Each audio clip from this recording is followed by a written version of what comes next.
and just burn it after the beatdown that you took today. So I can't see Notre Dame falling off a 70-7 win. But there's an argument to be made that Miami should be ahead of them. They have the same record. They played head-to-head. Miami beat them. But Florida, certainly Notre Dame has been better of late, and this is age-old conversation. It's not only if you lose and who you lose to, but also when you lose. And Notre Dame lost their first two games. They lost by 1 point to Texas A&M, who, oh, by the way, has lost to no one, and they lost to Miami. Can Miami make the argument that they should be ahead of Notre Dame in the rankings? Yeah, a little bit. I don't know if I would buy it, but you got to at least listen to the argument. The Big 12 is still very much up in the air. A lot of teams, like I said, Michigan had to win today. They got it done. Utah had to win. Oh, my. Did you watch the Utah game? Holy mackerel. The Notre Dame game was exciting, but it was embarrassing for one of the two sides. The other side, the other Utah game was phenomenal, going back and forth. Kansas State had the lead from the beginning. Utah got close. Kansas State opened it up again. Utah scores twice in the last 6 minutes of the game to pull out the victory. So they stay in the mix. 51-47 win over Kansas State. Tennessee, for me, still stays in the mix. And I know I've said this to you before, and I'll say it again. He's had another good night tonight. The quarterback, Joey Aguilar of Tennessee, is, for my money, one of the most underrated quarterbacks in college football. You know, I'm a draft geek and follow all that stuff, check mock drafts every single week. I'll probably get a college football draft guy on next week because when you get to the end of the season, night to preview before the playoffs start and the conference championship games. And, of course, then after that, you get into the All-Star games and the Combine. I check it often, and I readily admit, I always start with quarterback. The backseat. Check the backseat. All right, come here. Check the backseat. Gets in your head, right? Good. Because every year, dozens of children are forgotten in the backseat of a car by a parent or caregiver. All never thought it could happen to them. But with changes in routines, distractions, or a sleeping child, it can happen to anyone. Parked cars get hot, fast, and can be deadly. So get it in your head. Check the backseat. A message from NHTSA and the Ad Council. The Huskers are headed to the locker room, and it's time for Big Red Overreaction. The live post-game show with all the info and opinions you can handle. Plus the most important voice of all, yours. Big Red Overreaction is presented by Equitable Bank. We take banking personally. And by No Name Nutrition. Live a better, healthier, more natural life. Get on the line now at 402-951-1620 and sound off on Big Red Overreaction. Live on 1620 The Zone and 1019 The K. Good evening, everyone, and welcome into Big Red Overreaction, brought to you by Equitable Bank. We take banking personally, and brought to you by No Name Nutrition. Live a better, healthier, more natural life. I'm Connor Happer alongside John Bishop this evening. Penn State beats Nebraska 37-10 this evening as the Nittany Lions physically dominate the Huskers, really from start to finish, or I guess after the first set of drives this evening. Penn State goes for 412 on offense, 231 on the ground. They set multiple records, and all the talk is in Penn State country that they would like to hire their interim coach now. So maybe Nebraska got that to happen tonight. John, hello, good evening. Well, Connor, that was a good old-fashioned butt whooping, and they're really, like you said, after the first drive, it felt like this was going to be a long night. And unfortunately, a lot of the things that I foresaw happened, at least from a Penn State perspective. They missed some tackles, but they ran the ball very well. And meanwhile, you know, Nebraska could not do, and this was one of the biggest things I was worried about coming into tonight, was what's going to happen when TJ Lateef has to face second and long, third and long. He didn't have to do that against UCLA. It was a patty cake game against UCLA. It's a terrible defense. This was a much better defense. And unfortunately tonight, this is not going to be I don't want to make it sound like TJ played poorly. I don't think he did, but he faced the kind of duress you're supposed to face when you play in the Big Ten. Yep. What he saw against UCLA, again, patty cake. It was painfully easy. It was almost like stealing. But tonight you had to go out and earn it, and you had to be really inspired. And unfortunately, Nebraska just did not have enough tonight, and too many stupid mistakes. I mean, the turnovers weren't an issue, but stupid penalties. I mean, guys, you know the rules. You have to get set. If you stop, if you go in motion and then you stop, you have to come set before the ball is snapped. You also cannot snap the ball when the referee is standing between you and your quarterback. I don't care how much Matt Rhule wants to spaz out about substitutions. Guess what? When you sub late, the defense gets a chance to sub too. So once again, there was a lot of, just dumb things that went wrong. But at the end of the day, Penn State's a better football team, and there was a reason why they were a, 7.5, 8.5 point favorite. Unfortunately, they covered by like 4 times that. Yeah, they did. Physically dominant, and Nebraska didn't do their part as well. Big Red Overreaction brought to you in part by Dingman's Collision Center Mechanical Repair, Prairie Flower Casino, Play Longer, Win More, and Peerless Energy Systems, your local compressed air systems experts. Give us a call on the Jason at Contracting Hotline tonight, 402-951-1620. Nebraska loses 37-10 to Penn State. We'll have Matt Rhule's press conference coming up momentarily. But let's begin on the calls this evening. We'll hit lead off with Jose. Hey, Jose, you're on the show. What's up? Yeah, they did. Physically dominant, and Nebraska did. Jose, you got to turn your radio off. Unfortunately, we got to move on from that one. Yep. All right, here is Kenny now on the Jason at Contracting Hotline. Kenny, you with us? Hey, I want to give a shout out to my friends here in Gretna, Lincoln Place. My friend Nick just got out of jail. I want to say the play calling in that first drive, that run up the middle, I didn't understand that. I don't know why he didn't run the teeth out. But what bothers me most is the defense. And it's not the run defense that's bothering me. I mean, this zone defense, we had guys 20 yards open. I don't understand why we didn't go man-to-man, get people up in the box, and try to stop the run. You got any take on that or not? Yeah, Kenny, thanks for the call.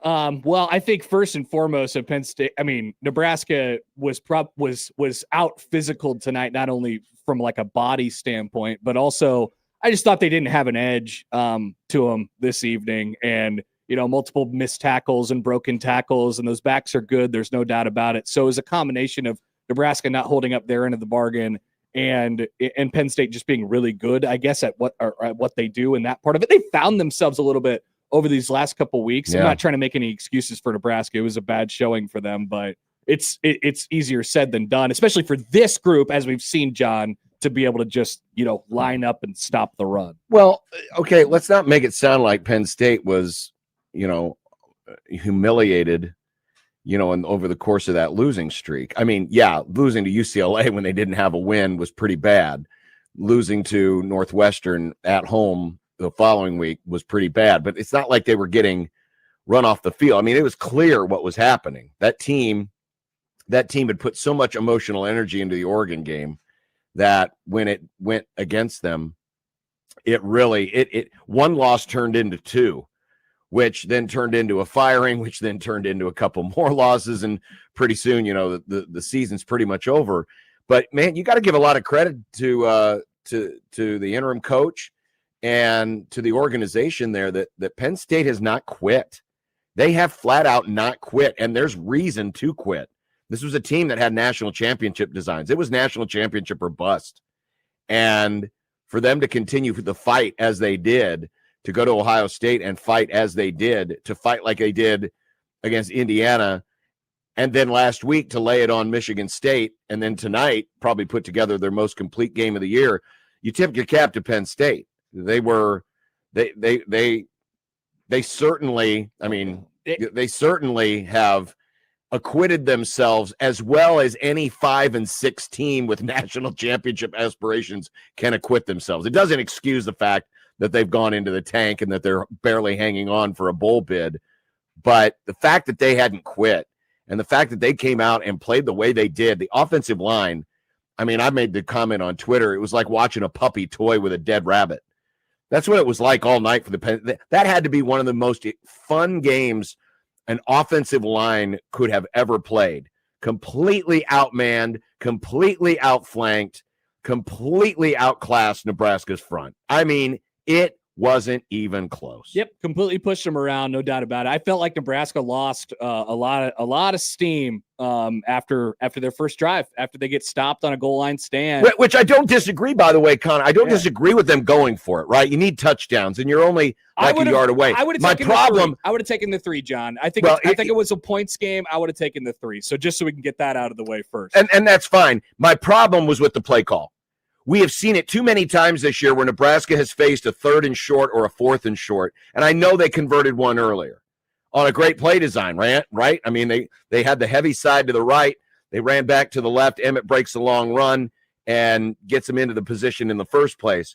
But my problem was with the play call. We've seen it too many times on short yardage situations where Nebraska bunches it up and thinks they can just outman a guy, and they get stuffed, or they barely make the first down. That's a spot where you got to spread them out, and if you want to run, but you've got to spread the field. You've got to make the defense think, oh, they might throw it here.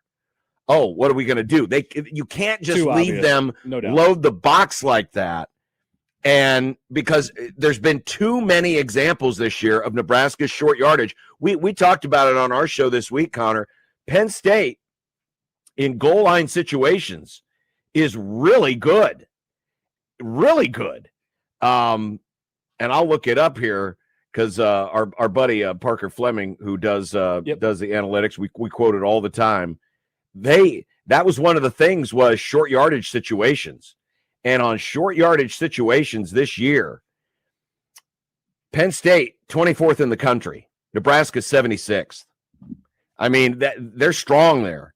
And so you've got to make a defense think differently. So I don't disagree with the decision to go for it. I disagree with the play call. And the only thing that they did to throw in some creativity was have Harburg as the quarterback. And, they had already handed it to Emmett, like you said, on that it was pretty clear what they were going to do on that play. Let's see if we can squeeze in one more call here before we get to Matt Rhule out in Happy Valley. Here is Andy on the J. Senate Contracting Hotline this evening. Hey, Andy, you're on Big Red Overreaction. Hey, thanks, Connor and John. I speak a lot of what you're talking about is typical Nebraska failing on the national stage. Sucks. It's the usual. I kind of expected it a little bit, but we're seeing if we had a week to prepare, that'd have been nice. Oh, we did. Okay. Right. 2 weeks. Yeah, you got it. Yeah. And we don't. Everybody wants to say, oh, if Rhule was in there or DJ was in there, whatever. You know what? Rhule would have got sacked 8 times tonight. It's Nebraska, Yeah. Andy, I appreciate the call. We got to get out to Matt Rhule, but I don't think Dylan Rhule was saving him tonight. So let's go to Matt Rhule out in Happy Valley for the postgame press conference. I think that's a big picture question. I don't have probably enough time. I mean, that's not good enough. But I think it's going to be just probably passe. This is for me to say like, oh, it's just one thing. Like, they got the ball in the perimeter a bunch, missed some tackles, we were in spots. So, you can't give up Steve's 37 points, in this league. You can't give up however many yards rushing. I'll try to do a great job at the end of the year talking to you guys more big picture. Right now, that was disappointing, obviously.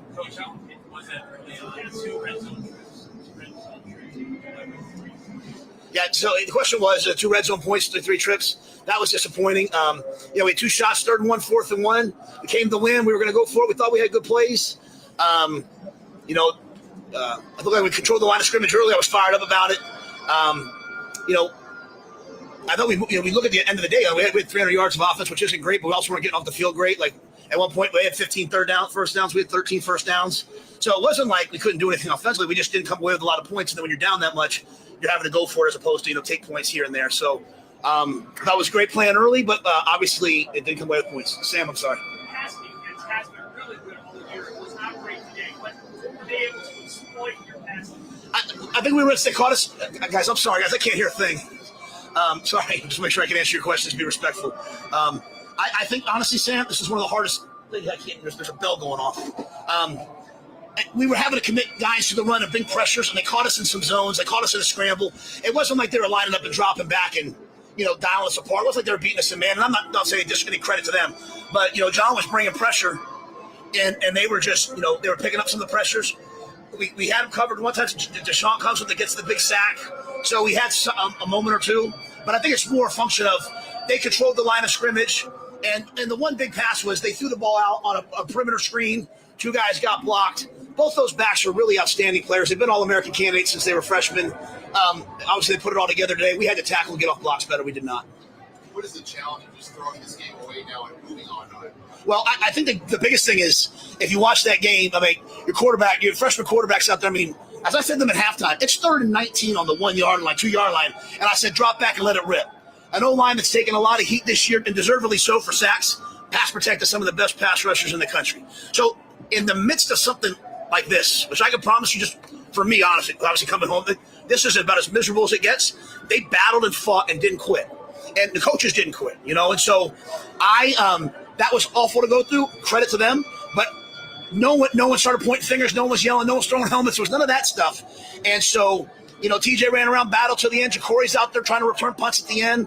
I was not proud of the result, but I was proud of that. So we'll come back. We'll eat this one. We'll sit there and deal with it. I told them when we get on to playing, we're on to next week. We got no time to worry about what just happened, as bad as it was. Yeah, so Kenneth started feeling tight hamstring on Wednesday. I think he was on the questionable list today. We brought him. He warmed up. He thought he could go, and then just it's a cold night. He said he could go, but Eck just said, you know what? I think Jacory can. Jacory gives us a better chance because I don't know that Kenneth is 100%. So actually, I think it was Wednesday. Yeah, just kind of like hey, I got tight and just hasn't been able to get going yet. Jacory did a great job, I thought, in the return game. Obviously disappointed we gave up the giveaway on the fake punt.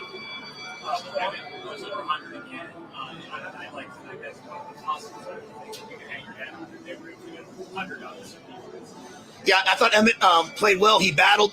I think one of the biggest things were we weren't getting the runs that normally we'd be getting like 5 or 6 the last couple of weeks. It was more 2 or 3. On the flip side, we were able to drop back and make some plays. Guys were getting open. Quarterback was able, TJ was able to run around. There were sometimes probably in the first half we were like, hey, take off. And I thought he kind of adjusted to that. But Emmett's a warrior. He battles. He fights. I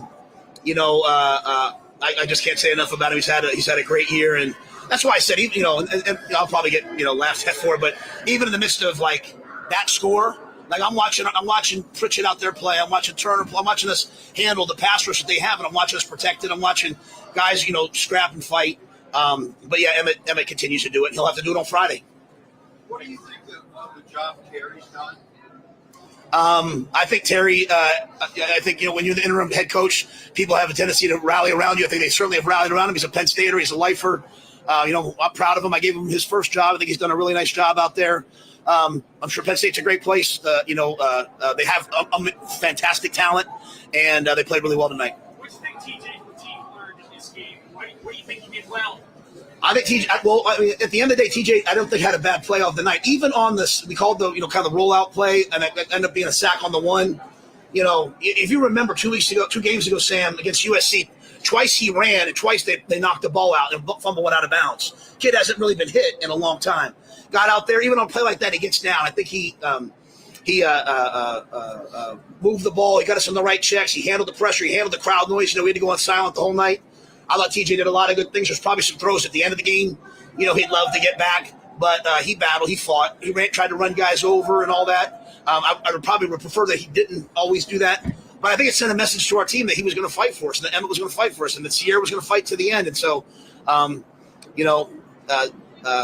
he'll have to be ready for obviously a great Iowa defense, a different type of defense, but a great Iowa defense. And it's a short week. It's going to be a real challenge for all of us, and we're ready for it. Anything else? Thank you. Thank you, guys. Appreciate you guys. There's Matt Rhule, and in just 5 to 10 minutes, he will be arriving at the nearest train station. So exciting there. We still have John muted, Peter. On there, but the fact that you can't have like a regular room, just a nice room I know that you can do something like that in it's so freaking Purdue. Hilarious. So that's the way it ends this evening. We have plenty to talk about. It is Big Red Overreaction, brought to you by Equitable Bank. We take banking personally and No Name Nutrition. Live a better, healthier, more natural life. John Bishop, Connor Happer with you this evening. Feel free to give us a call on the Jason at Contracting Hotline, 402-951-1620. 37-10, Nebraska loses tonight. We'll be back after this on 1620 The Zone and 1019 The K. When it comes to protecting your home, J. Stennett Contracting takes pride in ensuring every detail is handled. Roofing, siding, gutters. When it comes to the exterior of your home, J. Stennett Contracting has you covered. This fall, consider gutter guards to block debris and prevent clogs and save you the hassle of regular maintenance. Schedule a consultation today and let J. Stennett Contracting's expert team and durable gutter guards ensure your gutters are working properly in every season. J. Stennett Contracting. We have you covered. JSCRestoration.com.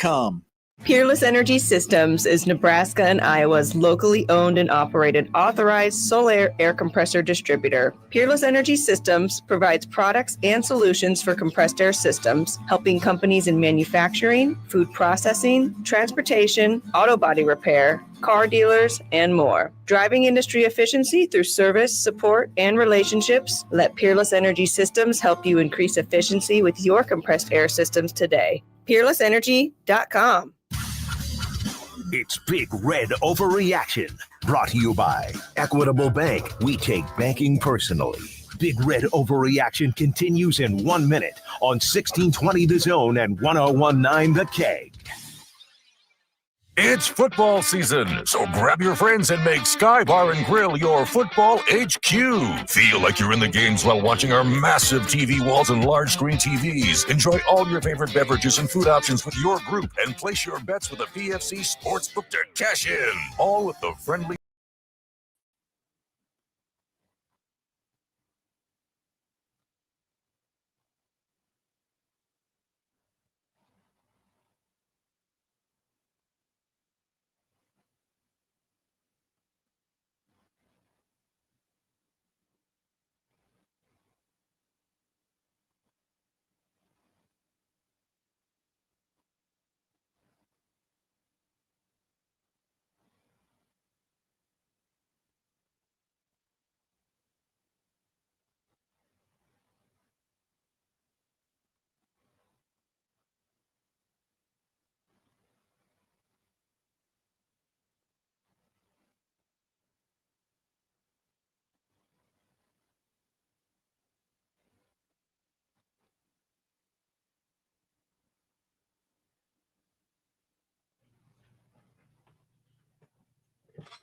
Welcome back. 37-10 is your final. Penn State beats Nebraska. Nebraska moves to 7-4 on the season, and just in a few short days, they will take on Iowa on Black Friday. Big Red Overreaction brought to you in part by Dingman's Collision Center, Mechanical Repair, Prairie Flower Casino, Play Longer, Win More, and Peerless Energy Systems, your local compressed air systems experts. To the J. Stennett Contracting Hotline we go. Here is the other Dave this evening. Hi, Dave. Go ahead. Dave, you with us? All right, we're going. Yeah, I'm here. Can you hear me? That was close. You almost wake up, Dave. You Go. almost got banged there. Go ahead. All right. Yeah, I got my 6-year-old out here. All I gotta say is, go ahead. David Slattery kicked his foot on the swivel chair. Yeah, I kicked the swivel chair. All I gotta say is,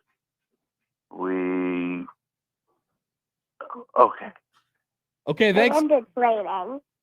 Yeah, it's raining here in Phoenix, Arizona. All right. And Hey, I honey, lost my have mom put you to bed tonight, would you? Thanks, Dave. Bye. Have mom put you to bed tonight. I heard that Dave kicked the swivel chair, John. That's what I heard. Yeah. All right. Please, I hope, A, that there is a mother, and B, that she takes care of the kid. All right, here is Jim on the J. Stennett Contracting Hotline. Hi, Jim. Jim. Holy cow, the callers are as Yeah. good as the game was. Perfect. All right. Folks, we better pick it up or we're ending this thing early. We're on to Jacob. Good evening, Jacob. You're on Big Red Overreaction. Yes, hello. Thanks for taking my call. Love you guys. Shout out to the Back Deck family. My question is, what does it take for Nebraska to stop the run? Players or new coaching? I'll hang up to take your answer. Thank you, Jacob. A succinct call that we Thank appreciate. you. Thank the Lord. Dave, or excuse me, that's the call of the night. I mean, it takes better guys up front. Nebraska has been completely outclassed up front this year. We were sold a bill of goods in the offseason that this defense would get better as the season goes on in terms of stopping the run. It can't. They're outmatched on the edges. They're outmatched in the middle. This is a team that gives up yards in outside zone. It gives up yards in between the tackles. It's a bad run defense, quite frankly. And, it's going to take better players. So Matt Rhule comes out talking about, we got the money. Well, I know a couple of spots you need to work on, and that's get some run stoppers. You got to get some run stoppers in this league, or you're going to get bulldozed over like you did tonight. Here's my thing. I think they knew, and I think they have a pretty good idea, or at least should have understood that it's a weakness of this team. I mean, look at it statistically and look at how it plays out during a game. And then we've heard it a couple times over the last several weeks, John, including this week. I believe it was John Butler who said, it's kind of low-hanging fruit to say that we don't stop the run, meaning like this is like a narrative that's driven by somebody else that isn't that's what I took from it. I'm like, all right, cool, great. I'm excited for you to show up and stop the run today. It did not happen. Nebraska, I don't think has the players to be able to do it, especially with the scheme. I thought they'd be more explosive on defense this year to try and, figure that out, but they can't get pass rushers to the quarterback either. So I think the pass rush was terrible tonight as well. Even not that Gruckemeyer, passed it a lot. He was 11 of 12. So, I mean, it's not like this is the second week in a row. I mean, what this was like watching old school Nebraska, where they just bludgeon you and bludgeon you and bludgeon you with the run, and then they'd go play action, and guys would be running open down the field. This was the worst Nebraska's secondary has looked all year, and a lot of it is because they could not stop the run. And so they had to commit to more guys to the box. It made it more difficult, to cover, to match patterns down the field. And I'm not saying the secondary is absolved of this, but this is how you do it.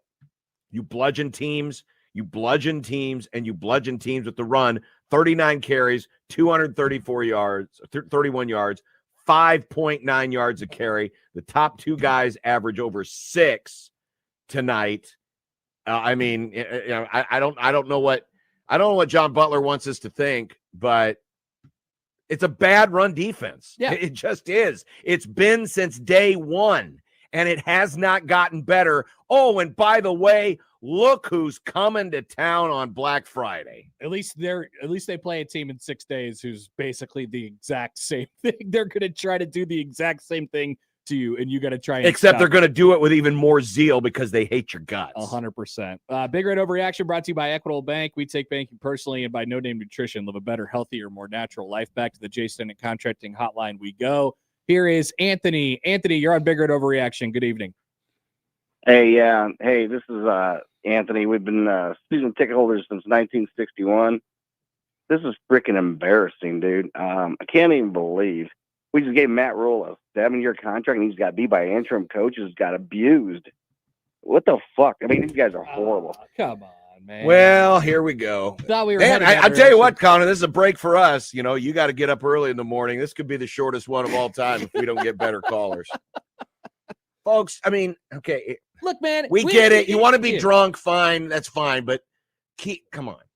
Also, this doesn't have to be like, this doesn't have to be a super duper referendum situation. I think it's pretty simple. Nebraska's got to get better up front, in the trenches, both offensively and defensively, to give themselves a chance in this league. Now, we'll see if they're able to do that in the offseason with all the money that they're able to spend and whatever, things like that. But it doesn't have to be like, oh, we need better coaches and everything is, everything isn't working that's going on right now. I think Nebraska, They obviously have to take a good hard look at the way that they play. But my God, I mean, let's not completely lose our minds here. There will be analysis done in the offseason. The staff probably won't be exactly the same, right? But it never is, and it doesn't mean you're moving on from someone. Other people might be moving on, but listen, it's about getting players. And Matt Rhule says they have the money to get players. Well, then show me. Go get them. Yep. Back to the phones we go. Let's see who's next here. We got Jose. Hey, Jose. Good evening. You're on Big Red Overreaction. Yeah. Hey, thanks. Can you hear me? Yeah, we got you. Go ahead. Okay. So quick question. Mine is regarding next week. As far as the game against Iowa, it's pretty obvious what it takes to beat us. Just straight run right at us. We got no run defense at all. How can we possibly beat Iowa? And I'll hang up and take a call or listen for you. Thanks, Jose. I think you're going to need probably to go plus in the turnover category. You're going to need to take the points when you can get them. Like Nebraska's going to need to sustain drives offensively, like stuff like that. I mean, the name of the game is going to be, ball control and how you play on your terms. And that's what Iowa's really, really good at. So that's how you do it. It's not impossible. Nebraska's going to be right there. It's probably going to be a 4-quarter game next week. But yeah, I mean, I understand why there's some trepidation after tonight because Nebraska got bowled over by a team who's going to do very, very similar things next week. I mean, Penn State talent-wise is better. No doubt. Iowa, like I said earlier, will be more inspired because they hate your guts. And don't underestimate that, by the way. Oh, one of the reasons why Iowa's dominated this series is because they have been able to manifest the dislike for Nebraska and turn it into positive energy better than Nebraska has done it. Nebraska better be ready for a fight. Nebraska better be ready to come with some attitude, not out of control, spastic attitude, but attitude that says we're not going to get punked. We're not going to get pushed around, and we're going to fight. And Matt Rhule said they fought to the end. Great, cool. You still lost by 27. Awesome. But you better be ready for the fight because Iowa will. That's why they have kicked your ass for the last decade, because they have wanted it more than you. So when Rhule says get on the plane and flush this one, yeah, you better, because guess what? Iowa, and I know it took a crazy comeback for them to win tonight, but they'll be ready. So you have to be ready. Now, as far as the X's and O's, yeah, is Iowa probably going to beat you up like Penn State did? Yeah, but the good news is Iowa's not quite as talented. But that man, I tell you what, those tackles on that offensive line are pretty damn good. So, I mean, whatever happened tonight, it's going to come down to effort. And it may not be good enough, but it is going to come down to effort. Let's put a pin in that thought, and we'll discuss that effort as it pertains to tonight a little bit on the other side. Also, we'll get to many, many, many more callers this evening on Big Red Overreaction, brought to you by Dingman's Collision Center and Mechanical Repair, Prairie Flower Casino, Play Longer, Win More, and Peerless Energy Systems, your local compressed air systems experts. I'm Connor Happer, John Bishop, along with you this evening. Big Red Overreaction returns after this on 1620 The Zone and 1019 The Keg.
Welcome back. Connor Happer, John Bishop with you here on Big Red Overreaction. Penn State beats Nebraska 37-10. Big Red Overreaction on 1620 The Zone and 1019 The Keg. Brought to you in part by Dingman's Collision Center and Mechanical Repair, Prairie Flower Casino, Play Longer, Win More, and Peerless Energy Systems, your local compressed air systems experts. Back to the J. Stinnett Contracting Hotline we go. That's where we find Andy this evening. Hey, Andy, you're up on Big Red Overreaction. Go ahead. Sorry I got cut off earlier, but, K-State is paying $4 million for a point guard. Why can't we pay $4 million for an offensive line? All right. And I'll quit. Thanks for the call, Andy. Okay. Is K-State paying $4 million for I have point no guard? idea. That doesn't I have seem no right. idea. Nobody has any idea. They may have overpaid, John, if they're Yeah, they paying may $4 have. million for a point guard. Yeah, they still got beat by Nebraska. Congratulations. Yeah, I don't know. Listen, Matt Rhule has said we have the money, so this will be the most fascinating offseason in term, especially the first 2 months of it, that I think we'll ever see. Because of course, December is going to be all about who you're going to be able to keep. Who's going to enter the transfer portal, what's going to happen with the quarterback situation. In January, it's going to be all about those visits and all about, whether or not Matt Rhule is actually telling us, the truth that they've got the money to spend. And so now we're going to go out and spend it. It's going to be a lot of turnover this year. I have a feeling a lot of turnover. I was a huge game for the momentum of this thing and how it feels. Yeah, I think Nebraska, it is because think about Connor. The difference between 8-4 and 7-5 feels enormous. It's huge in year 3. And I feel like Nebraska's a program, and it was a little bit on display tonight. I thought. I just think Nebraska's a program right now that needs a little bit of juice. It looks like at times it's sort of like, all right, we're going to go out there and do our jobs and be in the right spot and all that stuff. But Penn State played with that hard edge tonight, and I didn't see it from Nebraska. And how you get it is you have to stack wins on top of wins, whether it be on the season. Obviously, you have one more chance to do that in the regular season and then a bowl game, and then in the transfer portal by the players that you get as well. And Nebraska's a little, I don't know. They just lack that edge to them right now. At least they did tonight. Let's go back to the phones. Let's go Russell all the way down here on the J. Stinnett Contracting Hotline. Hey, Russell. Yeah. Hey, guys. Long-time listener, first-time caller. So in all reality, I have 2 questions. The first one really boils down to what I've been hearing you guys say for a long time, that, we need guys. Rhule needs to go in the portal.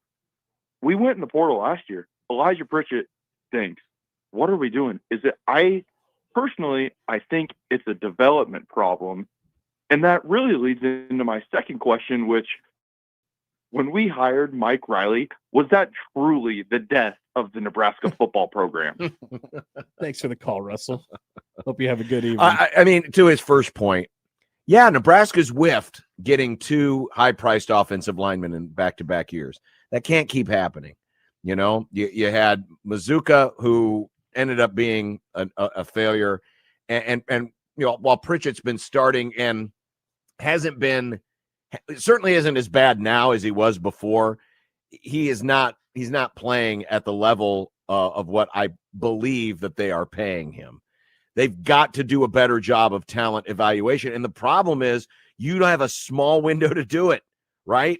You got a very small window to do it with the transfer portal being what it is. So this whole speed dating thing, they have to be better at identifying some of those guys and being able to realize that, okay, if this guy's got a shortcoming, can we shore it up? And I think offensive line is going to get a long, hard look, which includes Uncle Don. I think it's going to get a long, hard look. He's the most tenured guy on this staff. And I think the offensive line has been very hit or miss this year. Running the ball, they've been good. But how much of that has been Emmett? And pass protection, we know, has been an issue. So they have to do a better job of evaluating in the portal. And then they got to do a better job of whatever weaknesses those guys have, of either mitigating them, hiding them, or trying their damnedest to correct them, or a combination of all of the above. And that's a hard thing to do when you're in the speed dating world of the portal. I'll say this. It's not, I mean, we like to look at it in just a player to player, like a very transactional thing. You put this player in there. Why can't we go get that guy? You know, there's a reason why Nebraska just historically like has passed up on a variety of different recruits or whatever it might be. And they end up at Iowa, and then they go to Iowa and they turn themselves into stars or something like that. And they end up being great offensive linemen. Those guys know exactly what they're doing. They go into a program, they go into an identity, and it's taught and it's learned over years and years and years. And I'm not saying you have to give this years and years and years, but what I am saying is Nebraska needs a little bit of an identity. And I don't care if you have a backup quarterback, and I don't care, like this is something that just carries. No matter where you are playing, no matter who you are playing against, you have to kind of know what you're going to get out of a team on a given night. And this is 2 games this year now, John, where I just felt like Nebraska just kind of didn't have the teeth, you know? No. And that's a real shame. And they got blown their doors off in both of those games. And they should have known what was coming. And that is a part of what I'm talking about. I agree. And I should say, for the record, they did hit on Spindler. Yeah, kudos to that. They did hit on Spindler, but they're going to have to do a better job, especially if they're going to lean on pocket passers, which I don't know if they're going to. Quite honestly, I think TJ Lateef will be the starter next year, or at least that's going to be the presumption going into next year. But whatever it is they do, they need to build around that and make that their identity and lean into that. And no more mismatching, skill sets with the wrong scheme or all. No, you've got to decide. That's going to be one of the first things they're going to have to do in December, or as soon as the Iowa game is over, is identify what is it we want to be. And then we identify to that, and we lean into that, and we recruit, and we go to the portal for whatever we need to do that, and then make that, whatever that is, your MO moving forward. You got it. I think you're completely right. Let's go back to the phone. A couple more calls here before we take a break. Here is Alex on the J. Sennett Contracting Hotline tonight. Hey, Alex, you're on Big Red Overreaction. Go ahead. Alex. Hey, guys. Am I on? Yep, you're on. You're on. Oh, shit. Hey. Alex, if you say bad words, you can't continue. If Alex calls back, he gets the boot. Peter, get him out of here. Get him out of here. All right. Back to the phones. Here is Scott on the J. Sennett Contracting Hotline. Hey, Scott, good evening. You're on Big Red Overreaction literally right now. Yes, you're on the air. Gentlemen, thanks for taking my call. Sure. First of all, let me start by saying I hope I'm not as drunk as the first guy, and then I'll do my best not to swear, but I've got plenty of those in me too. Oh my goodness. The worst effort by the defensive backfield. I have never seen more 15-yard cushions in a slotted zone. The quarterback goes 91.7%. Our defensive line gets pushed down the field every time they wanted 4 yards. Our defensive line was 5-6 yards down the field. We definitely need help at tackle. And then what is our offensive coaches doing? Emmett Johnson had 10 carries in the first quarter, and we give him 5 in the second. I know the game wants to get away from you, but it wasn't early in the second quarter, and we abandoned them. I just think we have got the most discombobulated team I've ever seen, and I don't know. I agree with you. The Iowa game comes down to heart and desire. I don't know that Nebraska is going to come out flat for that one, but I've seen them flat twice this year, and they got absolutely boat raced twice. That's all I got, gentlemen. Scott, thanks for the call. Yeah, I will say about Emmett, like there comes a certain point in the game where it's going so far against you, you have to, like you're. I was a little surprised he was still in there late in the fourth quarter. You're not going to load that guy up with 30 carries when you're down by 3 touchdowns. And for the record, he had 19 carries, 8 catches. So I mean, the touches were still pushing 30. But yeah, I didn't see the point in needing him in there at the end of the game. No. and probably not TJ either, to be honest with you.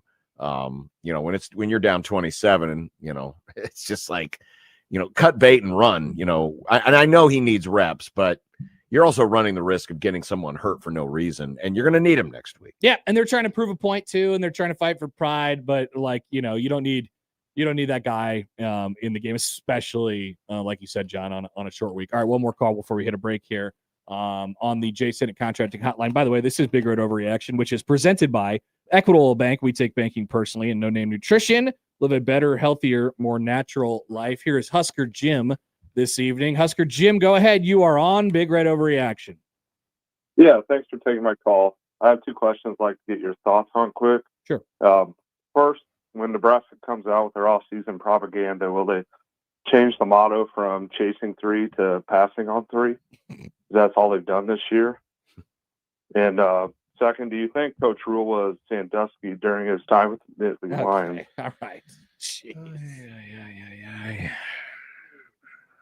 What are we doing? What are we doing? By the way, TJ Lateef, 21 of 37 tonight, 37 pass attempts, 187 yards. That is a robust.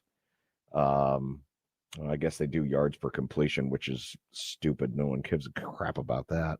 187 divided by 37 is 5 yards per pass attempt. Yeah. A complete reversal from last week when it was 13 yards per pass attempt. And the reason for that, again, was I was curious, Connor, what they were going to do when they were back, when they had backs against the wall. Right. What were they going to do when it was second and long or third and long? They didn't face their first, third, and more than 5 until the fourth quarter when it was 28-7.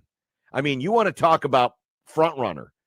They were playing from in front the whole game against UCLA. You weren't going to get that tonight. Tonight was where the rubber was going to meet the road. Unfortunately, Nebraska did convert half of their third downs, but 9 of 18.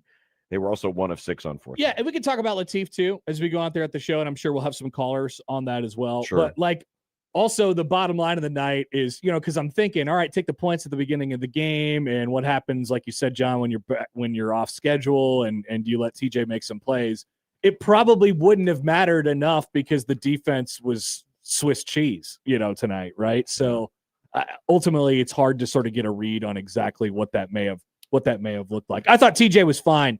For the record, he wasn't horrible. Yeah, but he looked like a freshman quarterback against a experienced, talented defense. Yeah, and it's going to be difficult. It's going to be more difficult. All right. And this was his first real game of the season. Big Red Overreaction brought to you in part by Dingman's Collision Center, Mechanical Repair, Prairie Flower Casino. Play longer, win more. Peerless Energy Systems, your local compressed air systems experts. I'm Connor Happer. That's John Bishop. We are here for a while longer on Big Red Overreaction, and we're back after this on 1620 The Zone and 1019 The Keg.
Welcome back. Connor Happer, John Bishop with you on Big Red Overreaction. Brought to you by Equitable Bank. We take banking personally and No Name Nutrition. Live a better, healthier, more natural life. Let's take a quick peek at the scoreboard before we continue on with our callers as we take a look at the Big Ten today, where Ohio State beats Rutgers 42-9.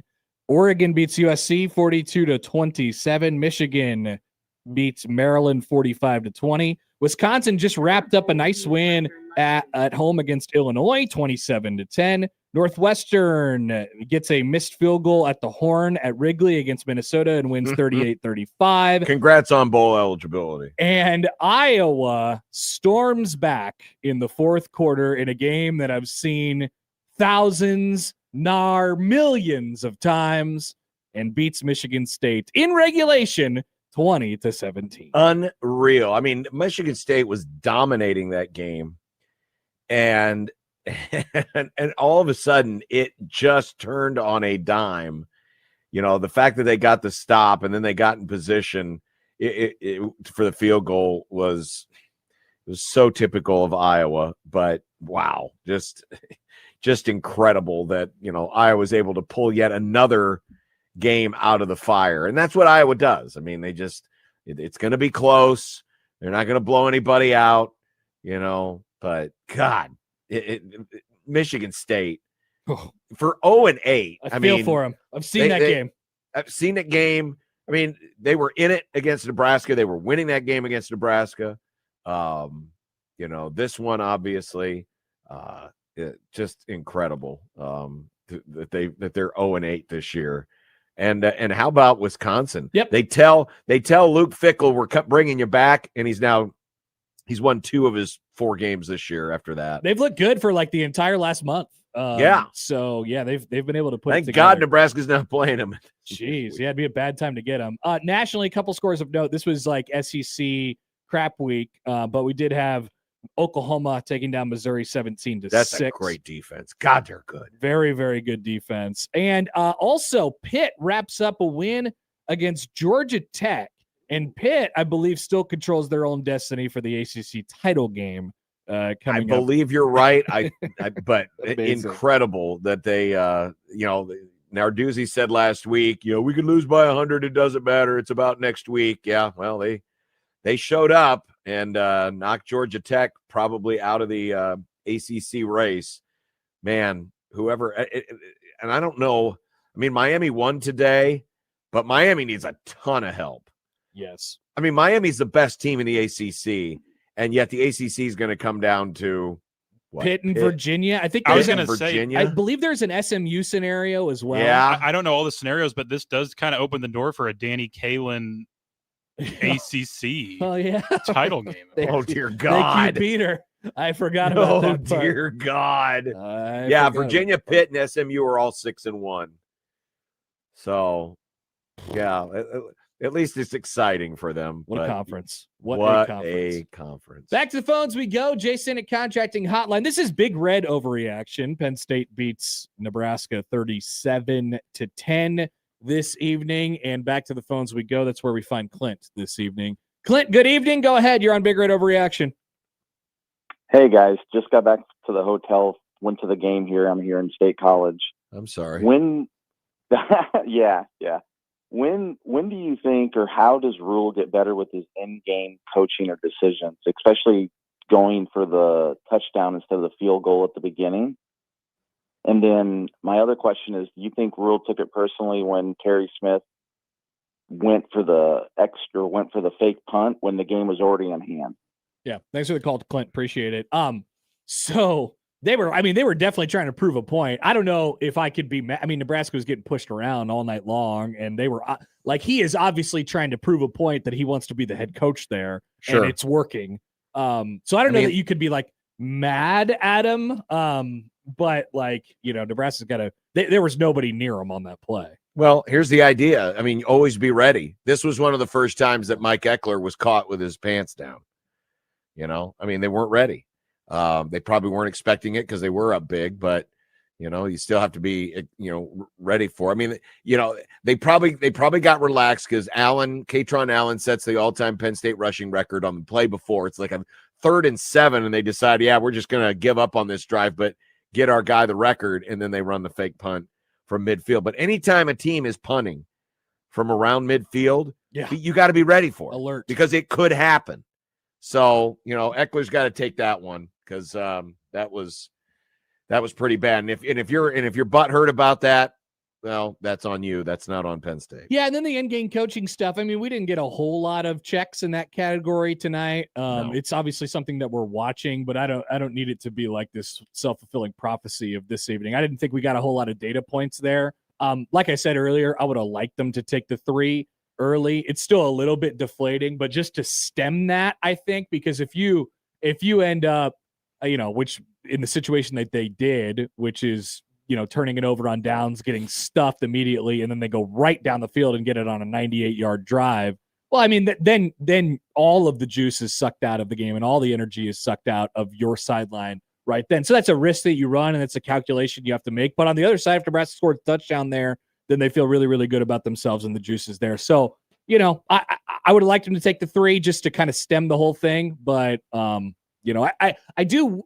He's been pretty consistent on not taking the points, on going for it on 4th down. So that's usually all I ask for. And I suppose, you just got to come up with a better play. That was my biggest issue, was come up with a better play. It wasn't a 4th and 3 like it was for Michigan. It was a 4th and 1. But Nebraska's had a history, and Penn State has a history of being good in goal line and short yardage situations. So what do? You need to come out in a formation that makes people think that something else is happening. And I just think Nebraska just didn't. I just don't think Dana had a good play call there. Yeah. Back to the phones we go. This is Big Red Overreaction, brought to you by Dingman's Collision Center and Mechanical Repair, Prairie Flower Casino, play longer, win more, and Peerless Energy Systems, your local compressed air systems experts. Let's head over to Jaron on the J. Sennett Contracting Hotline. Hi, Jaron. Good evening. You're on Big Red Overreaction. Jaron, you still with us? 3, 2, 1. All right. And now from Jaron, we go to Aaron on the J. Sennett Contracting Hotline. Hi, Aaron. Hey, guys. Good evening. Good evening. Hey, so not to pull a complete 180, but bring some positivity to this. I think most Nebraska people, if we knew at the beginning of the year at this point, we'd be 7-4, even though we just got dominated. At least technically right now we're seeing some progress. Yeah, I don't know, Aaron. What happens if they lose next week and they're 7-5? Is that progress? Well, I don't know the future, so I don't want to go over that yet. Yeah, but, I know, but I'm just saying, doesn't that tell you though, Aaron, how close it is right now? 8-4 is going to feel like some semblance of progress. 7-5 is going to feel like no progress, especially when you consider this was one of the easiest Big Ten schedules any Big Ten team got this year. That's true. And then if you think going into bowl season we're 7-5, and then going into that bowl game, then technically we could end this year the same we were last year. But correct. Like I said, trying to be a positive boy. Sure. Well, thank you, Aaron. I appreciate anyway, I was going to ask you guys also a quick question here. Is there a position group from the beginning of the year to now that you guys have seen maybe a marked improvement so far? All right. Because the other part the other part of it is, with all the talk that you guys have had tonight about the transfer portal and NIL and everything about the player side, the thing that I worry about the most, especially with the offensive and defensive lines, wide receivers in the defensive backfield, coaching wise, I haven't seen a whole lot of improvement on that. And those are I worry more about the coaching necessarily than who we can get in the portal in the next, month or so. Yeah. Aaron, I would say this, obviously Emmett. I mean, no one expected Emmett. Well, I don't want to say no one, but I think Emmett is having a better season than a lot of people expected, myself included. You're playing two freshmen in Jones and Guthrie in the secondary, and I think they've acquitted themselves very well.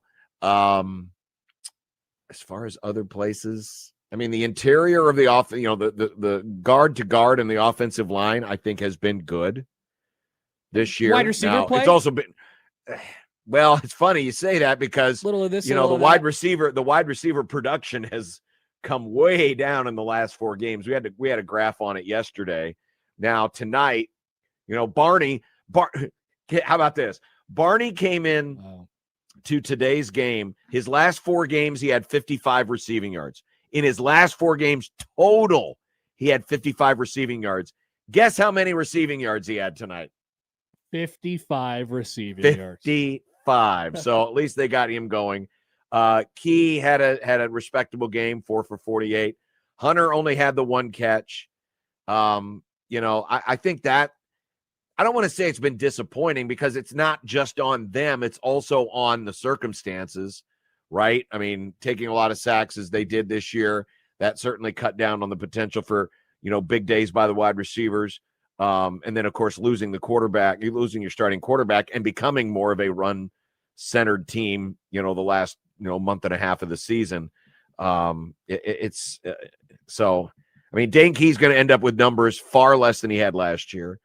Hunter's numbers will be decent, and it's going to feel like Nebraska missed opportunities with Barney. I still think there are opportunities for him in this offense where he can be more of a threat. It just does not feel like for his skill set, he is enough of a threat in this offense. Yeah, a lot of the times, even during the game, and I think it happened once tonight, you'll hear the broadcasters say, because they have the view of the whole field, you'll hear him say, "Oh man, he just missed Barney down the field," and then sometimes they'll show like him just running, with his arms kind of open downfield, and it'll happen once or twice a game. I would imagine that's kind of at every, that happens from time to time. You just kind of miss guys. But yes, you're right. I think they've left obviously plenty of meat on the bone with him. And then back to the caller's first point about is this progress or whatever?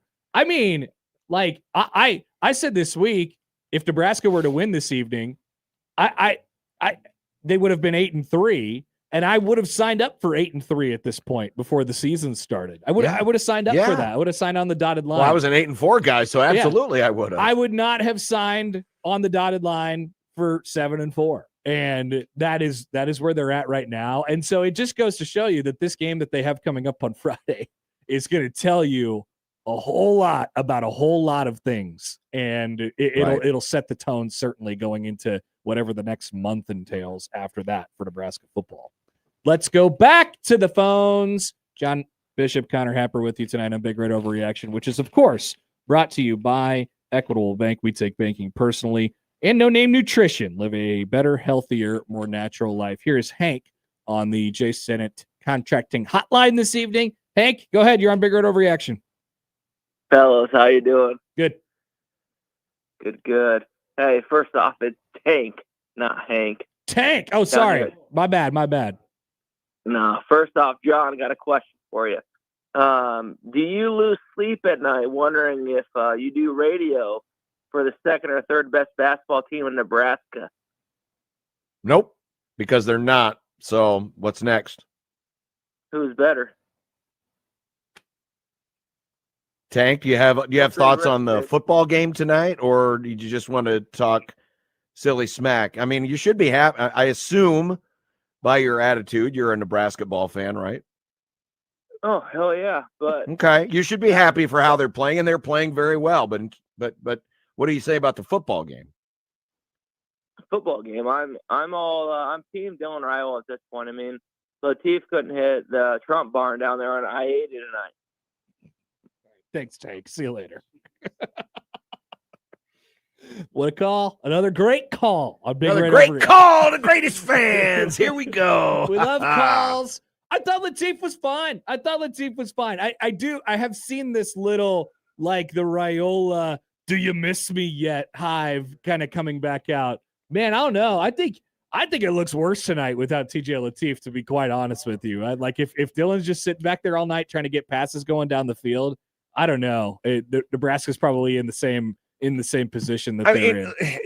The question's going to come down to what do you want to be? 100%, John. That's where it's going to come down to. I mean, yeah, you can look at the fact that, you've got a lot invested in Dylan. He could be a pro prospect, depending on how next year goes. But it's going to be about who you want to be in terms of an offense. Do you want a little bit more mobility? Do you want a little bit more freedom in play calling?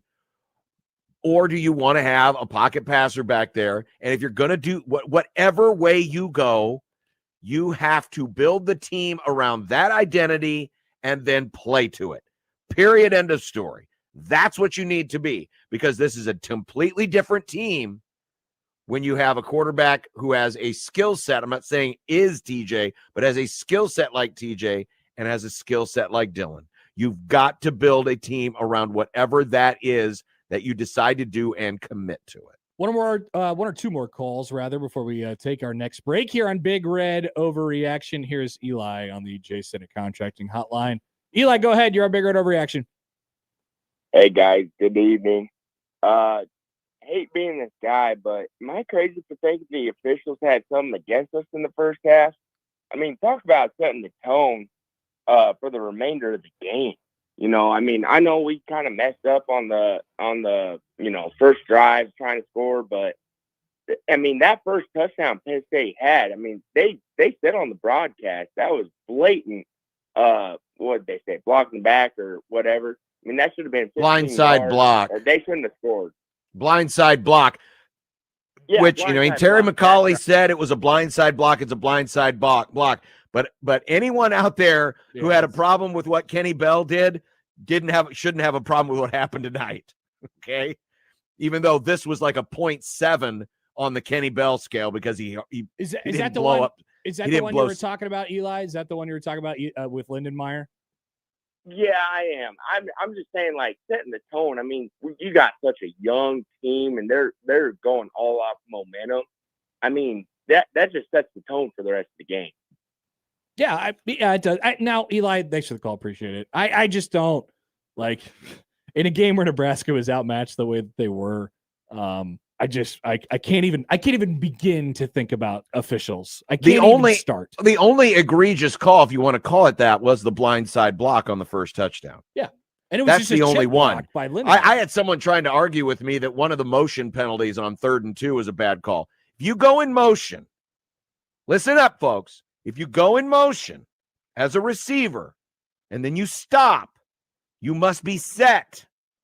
You cannot just pitty patter to a stop and then quickly snap the ball. If you go in motion and you stop, you must remain in that position before the ball is snapped.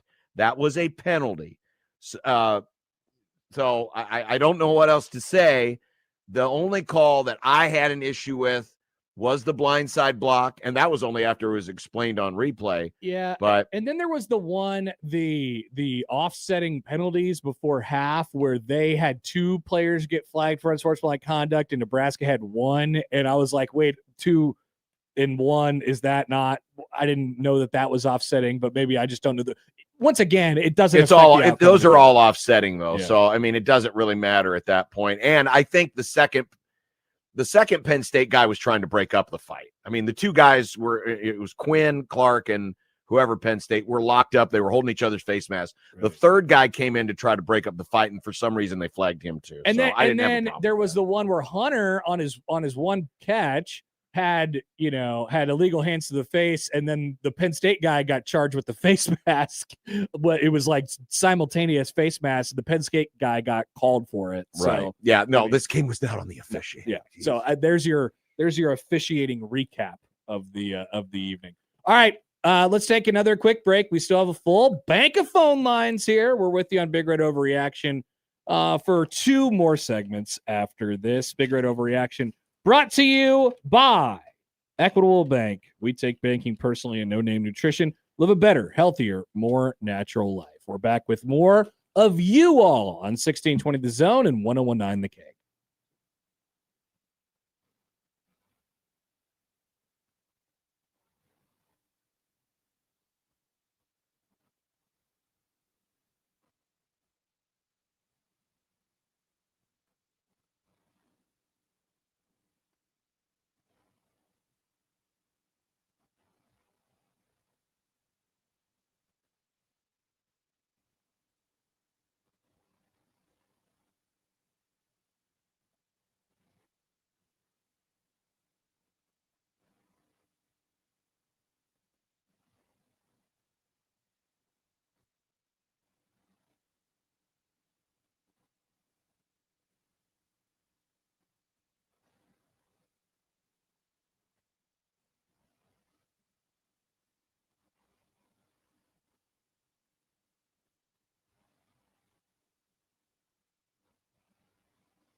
Welcome back. Talking Nebraska's most recent defeat. Penn State 37, Nebraska 10 this evening. I'm Connor Happer. John Bishop with you on Big Red Overreaction, which is, of course, presented by Equitable Bank, where we take banking personally, and No Name Nutrition.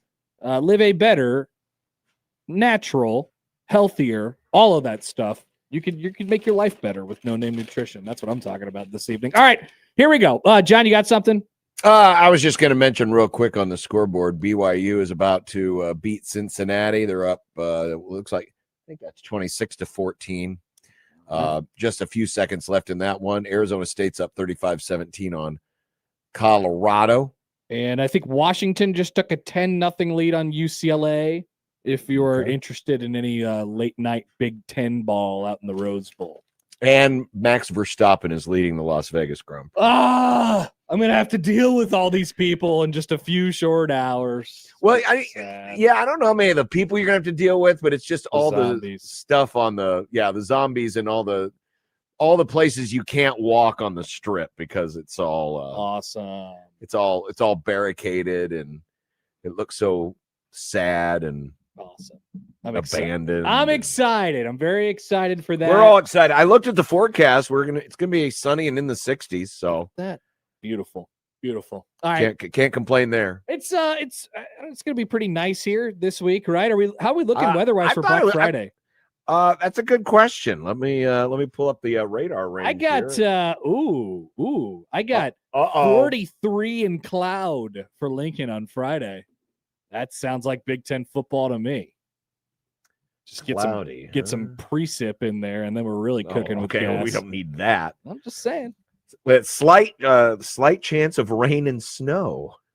Awesome. Mostly cloudy, high 42. Awesome. Perfect weather for and walk-off field goal of some sort. Southeast winds 7 to 11, gusts as high as 22. Okay, that's your very specific weather forecast. Yes. Thank you, John. It's on the National Weather Service page, so I'm sure it'll change like 3 times between now and then. Boots on the ground from John Bishop in Lincoln this evening. Let's go back to the J. Stinnett Contracting Hotline. Here is Mike this evening. Hey, Mike, you're on Big Red Overreaction. Go ahead. Hey, guys. Love your show. Hey, just going to toss something out there. You talked about earlier in the show, predictability. It's just like it's the same thing over and over again. Run them up the middle, 2 yards, 3 yards. Every once in a while, he'll break one loose. I was going to just throw this out here to you guys. I watched my first Husker game when I was the Johnny's Jet Roger return. I was 11 years old then, so I've watched a lot of this. What's you guys' thoughts on like a wishbone, I formation? Get the fullback back involved. I remember when Frost was coach, he pulled that against Ohio State. I don't know if you guys remember that. Oh, yes. Playing on the and it worked, and then he went away from it. And it's like, you just want to get on the phone and call him and say, wait, I mean, it's working. And it just seems like everybody's running the same thing. And talk about throwing them for a loop. How do you defend that? It takes years to develop it as well as defend it. Defending it actually probably takes longer because you never see it. But well, you know why you never see it? Because they don't run it in the high schools either. So who are you going to get to quarterback it? Yeah, true. Although Latif seems like a highly intelligent football mind that could run something like that. If you had the big fullback to pound through and then just take off around the edge and see what happens. But I don't know. It just seems like there's got to be something different that, I don't know. Yeah. I don't know. It's hard to watch. That's for sure. Because you already know when they got down there on that first series where they went down, you knew they were going to give it to him. And he got stuffed. And how many times have we seen that? Whereas maybe you pull the ball back and let him go in and clock somebody and you take off around the edge or something. Because he's fast, and I know we've got more speed too. So you don't need to run the wishbone or anything like that to do that. Mike, thanks for the call. It's called an RPO today, and it's called an RPO, which basically is a modern It's a modern option offense. It does but raise a it's- good question, John. Do you think that there is an offense out there that has not yet been invented that Nebraska could find and run? Well, there's always going to be innovation in football, right? There's always going to be, but what is that innovation going to be? And is Nebraska in the position to be able to run it? Because again, it all starts with the personnel that you have, right? The reason why the West Coast offense came about was because the Cincinnati Bengals had a weak arm quarterback, and Bill Walsh wanted to try to, design something that could, take advantage of the fact that this guy can't throw down the field, and the West Coast offense was born. So a lot of times the innovation comes out of, necessity. But is Nebraska in that spot where they have this different kind of football player, a different kind of football team where you can design an offense around it? Is Nebraska the kind of a program right now that can afford to try to innovate offensively and do something completely different? I dare say probably not, because it takes time to innovate, right? Yeah. It takes trial and error to innovate. I'm not saying it can't be done, and I'm not saying it won't be done somewhere, but, it's not like Oklahoma invented the wishbone. Oklahoma literally took the wishbone from Texas because Texas actually gave it to them. They actually came over and they taught them how to run it. Texas did. And then Oklahoma mastered it. But that was a different time and a different place in football. So, yeah, no, I don't think Nebraska is going to, go out and hire a coach who's going to try some, radical new offense or anything like that. They just need to get better at the offense that they have, whatever the offense is that they want to be. There it is. It's always going to circle back to that tonight. Yeah. Pick a lane, and Nebraska could be a whole hell of a lot better. Pick a lane and be good at it. At the things that they are doing right now. Back to the phones we go. Here is Bill on the Jay Sennett Contracting Hotline. Hey, Bill, you're on Big Red Overreaction. Go ahead. Hi, guys. I have 4 grievances. They're very short, and then one observation about the defensive line. First of all, Matt Rhule. He's 19-17 right now. Is that what we signed up for 3 years ago? I think it's pretty loud. Second, Dana Holgerson. What's the deal with him going up the middle every play, running play this game? It was ridiculous. Third, Dominic Raiola. Man, you got to be a better coach than that. Donovan. Start using some of those young guys. Fourth, Butler's a disaster. Stop playing 5 defensive backs when you need to stop the run. And then finally, a note about the defensive line guys. We got talent. John Mary is a 5-star guy. Van Poppel's a 4-star guy. And Keona Davis is a 4-star guy. They're young, but it's not like we don't have talent. It's the coaching. It's the coaching, not the players. That's all I got. Thanks, Bill. I mean, I would disagree on Van Poppel. He has been a huge disappointment this year. Yeah, hasn't consistently. Keona Davis, he made a couple of plays tonight. Watched him again. Keona Davis is someone you can build around. Yeah, I think there is a point in there, and not to be the positive guy here. Nebraska is a young team. I mean, they're not going. Yes, they are. They're not going to get a whole lot of guys in the recruiting class this year, and because they don't have a whole lot of guys leaving the program, and they'll assess what they need in the transfer portal when the transfer portal time comes around. But you do, as far as players are concerned, you do have a nucleus to build around, so long as they stay. So I think there's some real building blocks there. It's not, Nebraska could have had a couple more wins right now. I think we would all agree with that. But it is a young team. They're taking their lumps. They're without their starting quarterback right now. Like I said, I'm not trying to get too over my skis about they should be this and they should be that. But they're a young team. That's it. I think the point is made there. Let's go back to the phones. Here is Brad on the hotline this evening. Brad, go ahead. You're on Big Red Overreaction. Yeah, you know what? John's going to be mad. This is Brad. Hi, Brad. President of Greater Charlotte, North Carolina Area Chamber of Commerce. And I am so sorry, but you know what? Next week is basically a playoff for the Duke's Mayonnaise Bowl. We seriously want to have Nebraska, and we will seriously honor any of the codes that you've used throughout this year. We will seriously, we want Nebraska there, but we will honor the idea that we will refund any of your money for anything you've paid, because if Iowa wins next week, we will be offering our Duke's Mayonnaise Bowl and Charlotte, North Carolina, petting zoo, the Chop House, the Embassy Suites. Everything's going to Iowa City. So we are betting on Nebraska. We hope on Nebraska. Ladies and gentlemen, we still love you. We want to say go Big Red, but Brad, could I real quick?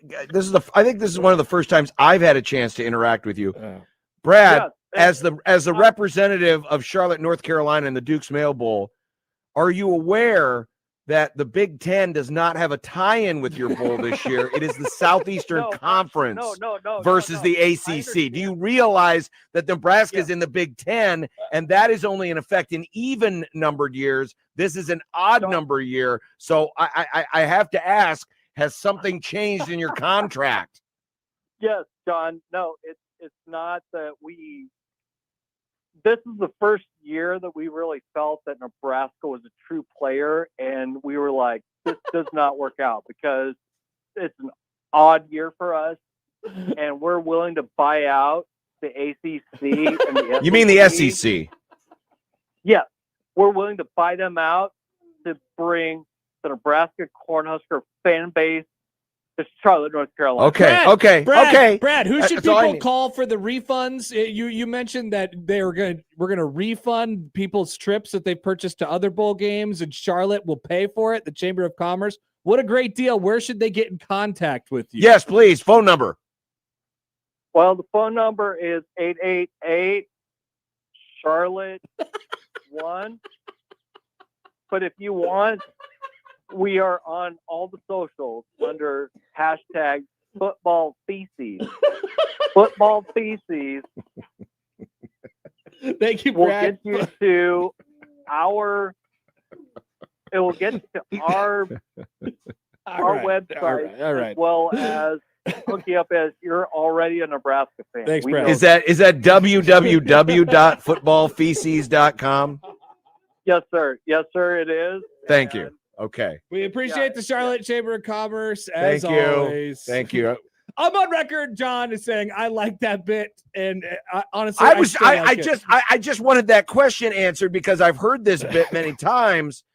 And by the way, footballfeces.com is available if you want to buy it. 888 Charlotte, is that a phone? 888 Charlotte 1 was the phone number. I just wanted clarification because in all the bowl projections, I'm not seeing Big Ten teams, and I wondered why. Well, that's because in odd number years it's the SEC, and even numbered years it's the Big Ten. So I'm glad that Brad straightened it out for us. But yeah, Football Feces is open if you want to use that. Good. Big Red Overreaction brought to you by Equitable Bank. We take banking personally. And No Name Nutrition. Live a better, healthier, more natural life, and not the Charlotte Chamber of Commerce. We are back to the Jason and Contracting Hotline for Carl this evening. Hi, Carl. You're on Big Red Overreaction. Nope, Carl, it's too late. Here we go. Let's go to Brooke on the hotline. Hey, Brooke, go ahead. You're on Big Red Overreaction. Hey, good evening, guys. What are you guys drinking tonight? Water. Sure, whatever. No, serious. Serious heart attack. Water. Hey, I was just listening to a few callers back. When I was 11 years old, I really loved to go to Morrill Hall and just study dinosaurs and fossils like the wishbone to see what the history was. And then, I grew up. So that was cool. Number two, Connor, you kind of touched on it, but the broadcast was talking about Barney and like how many plays Nebraska almost had with him, And with like Thursday Night Football and Prime Vision, you guys are in the, media. Do you know of anything like channels or broadcasts offering like the all 22 view on games like tonight?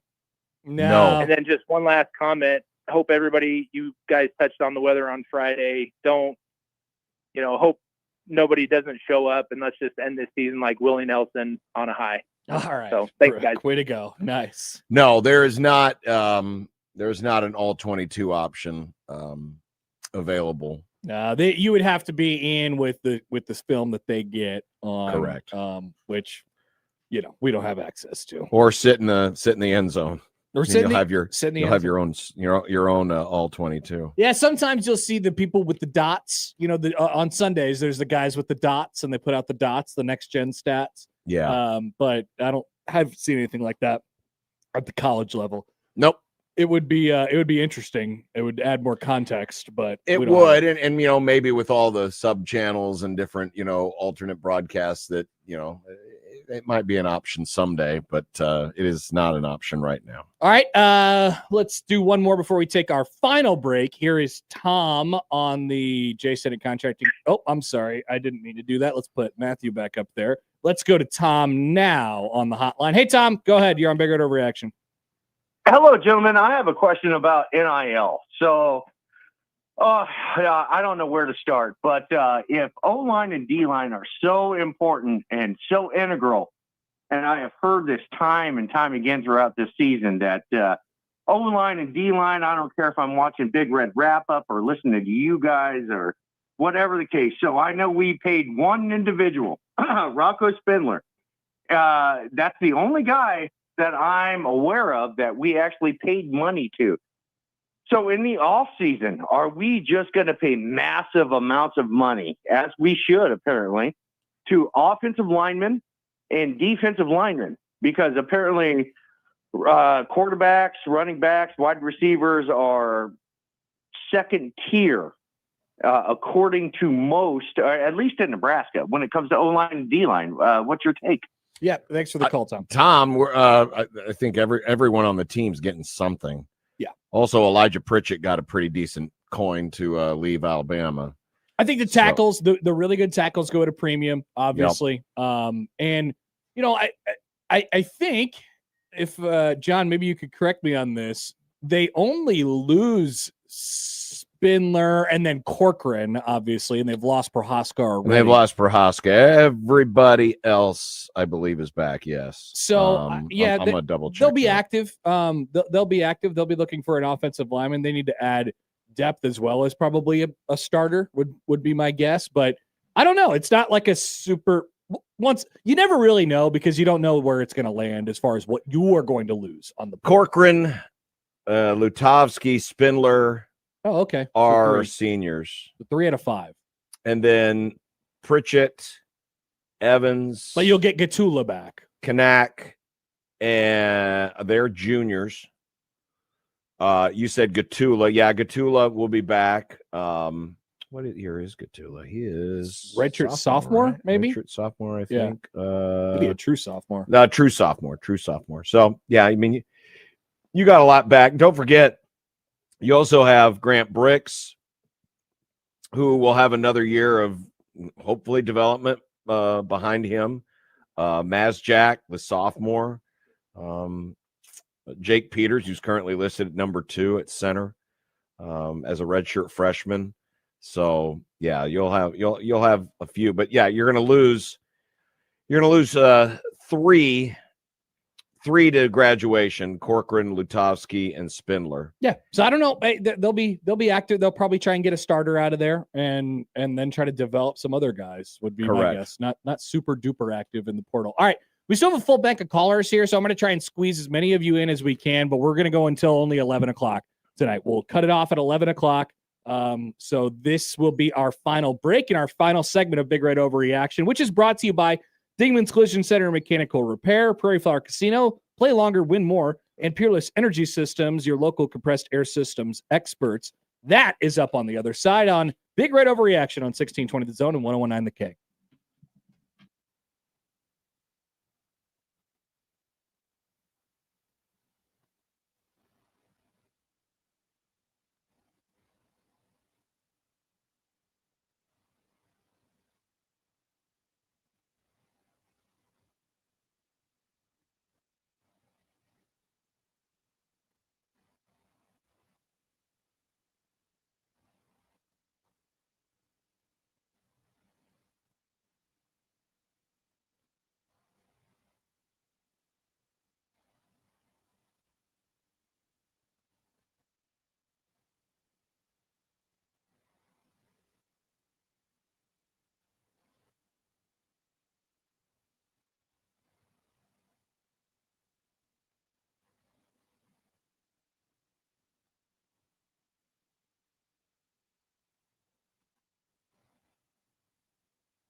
All right, welcome back. Connor Happer, John Bishop with you here as Nebraska loses to Penn State 37-10. We have our final segment of Big Red Overreaction. We have reached that time of the night, and I want to make as many of you happy as I possibly can. So we'll go back to the phones, and we'll hit some rapid fire to finish things off. We'll get as many of you as we can in our final segment, and that begins with Nate this evening. Hey, Nate, you're on the show. What's up?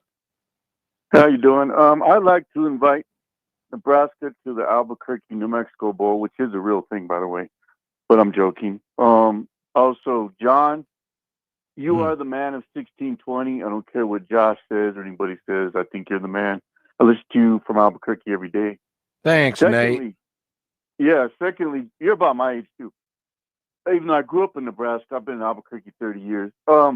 Secondly, John, seriously, what is your opinion on John Butler staying at Nebraska? Don't you think it's time for a change? Thanks for the call, Nate. I mean, if you think about it, it was just his second year as a defensive coordinator, right? Yeah, like ever. Yeah. Like ever. I mean, he was 1 year at Penn State, then a lot of years off. I think it's too early to heap on him. We knew that the defense was going to have issues stopping the run. But it's hard to argue when you look at how well that they have been good against the pass this year. Right? So, and that's been Butler's strong suit. You know, he's a secondary guy.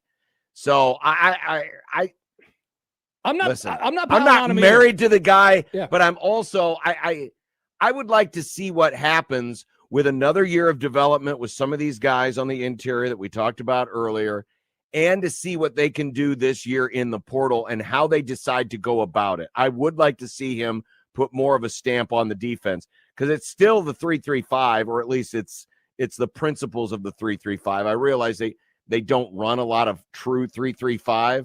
In fact, the times when they do run 3 down linemen, it usually doesn't end up particularly well. I would like to see another year just to see what he's got. I don't really have a strong opinion. I'm with you. Against him. Yeah, I'm not ready to run anybody. Or really for him, but I don't really have a strong opinion against him right now. Back to the phones we go. Here is Jason on the Jason at Contracting Hotline. Hey, Jason, go ahead. You're on the show. I kind of miss old Hausman. Watching him play for Michigan kind of hurts me. But at the same time, I kind of want to go back to Husker Gym and wonder why we've got Sandusky so hard in the last. All right, Jason. We're not making those jokes. Why has that happened twice we tonight? are not making those jokes. I couldn't remember what Husker Jim said, and then I was like, oh yeah, he was. I didn't care. Great, awesome, fantastic. Let's go to Matthew. Yeah, we're ending this show with a bang tonight, I guess. Here is guess we might as well end it like we started it. Matthew on the Jason at Contracting Hotline. Matthew, you're on Big Red Overreaction. Hey guys, I got 2 questions for you. First one, why do we think that we don't use the tight ends as effectively as we should? That's been a question for like 15 years. I don't know. It really has. So Austin Allen was so productive, but we haven't done anything with him since, like at the tight end room. Yeah, I mean, they took the shot to Lindenmeyer in the end zone, and he got a hand on it tonight. But Lindenmeyer's generally had a good year, but no catches for any tight ends tonight. Carter Nelson had 1. Oh, yes, Carter Nelson. Yeah. Carter Nelson had 1 for 8 yards. But yeah, the tight ends are always underutilized in this offense. Yeah, it's frustrating. And then I ate at Room 40 in Lincoln tonight. Have you guys ever had Room 40? Don't say anything, John. Don't say anything. He's doing something. Don't say anything. I don't know what you're talking about, Matthew. I don't know what you're talking about. Room 40. Nope, I don't know what you're talking about, Matthew. Thanks for the call. Appreciate it. He's trying to get you to ask about Room 40, and then he was going to say something about. Okay, good. I'm glad I didn't say anything. I'll tell you later. Kurt Signetti is our next caller on the show. Good evening, Kurt Signetti. Hey, Nebraska losers. This is Kurt Signetti, head coach of the real Big Red of the Big Ten, University of Indiana football, where we develop our players. And as you know, can I say effing? No. Stop. What? I can't say that. No, well, I guess you can. You can say farging. No, don't even say that. Just like, try and censor yourself a little bit more. You're too close to the line. You know the F word that I use when I say that I win. I won't say that again. Okay. Watching Penn State dog walk your glorified JV football team tonight, I almost felt just a little bad for the Huskers. Once the mighty Big Red, now the pathetic little pink of the Big Ten Conference. No, I didn't feel bad at all. I was busy watching video replay as my unstoppable team and our 3-star quarterback defeated Penn State 27-24. See, that's how you win. But seriously, remember 1983? Bit of a history lesson. Way back before Nebraska became a volleyball and, women's water polo school. In 1983, Nebraska blew out Penn State in the kickoff classic. Score was 44-6. And here in 2025, you lose to a 4-6 Penn State team, their head coach about to be fired. It is nothing but a tragedy. In fact, here at the University of Indiana, the English department is removing Shakespeare from the syllabus. It's now called Husker Football 2001 to 2025 because for 25 years, Nebraska football is a Shakespearean tragedy. And you think politics make uncomfortable family Thanksgiving dinners? Imagine the Rhule family. Uncle Donovan having to explain how his terrible offensive line coaching led to the broken leg of nephew quarterback Dylan Rhule and just might have derailed any pathway to the NFL. That's a tragedy in and of itself. Well, that's all for me, Husker football losers. Just about to call Minnesota head coach PJ Fleck. We have to decide which of your underdeveloped players just might be worth targeting to have on our scout teams, either at Minnesota or Indiana. Indiana University, the real Big Red of the Big Ten. Why will your players want to come to your own punchline? So close. What? Thank you. Sorry, I missed the last part from Kurt Signetti, but what a great voice he has. It sounds like some. It's a fantastic voice. You should be getting in radio. All right, we got one more caller, and we have to make Thank God! We have to make it fast, too, Jaden. So the ball is in your court. Jaden, you are our final caller on Big Red Overreaction tonight. Hey, boys. How's it going? Great. My two questions, I was just wondering if we should put more of the NIL money towards the D-line than the corners, because I feel like, we got good corners, safeties, but our D-line, once you get gashed, and you got to bring everyone up. And then my other question is, you think Matt Rhule just got out-coached, or was it just NIL? All right, thanks for the call, Jaden. It was not just NIL that lost Nebraska this game. They definitely had a little bit of a talent deficit, that's for sure, but it's not because, it's also that Penn State is good at running the football, and Nebraska is not good at stopping the run. Yeah, and Nebraska also had a quarterback that, for the first time, actually faced, resistance, because he hadn't faced resistance yet this year, and it showed just a little bit. It showed just enough.